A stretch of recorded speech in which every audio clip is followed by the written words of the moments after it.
Hello, in front of me I've got 8BitDo Lite 2. In this video I'll show you how to update firmware of your controller.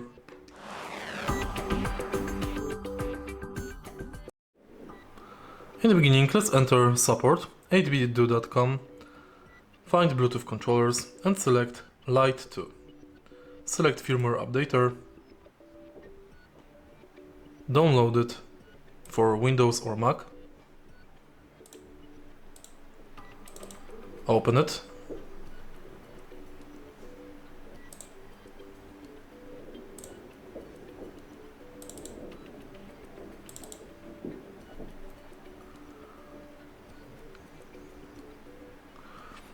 make sure that your controller is connected with PC via cable and select update.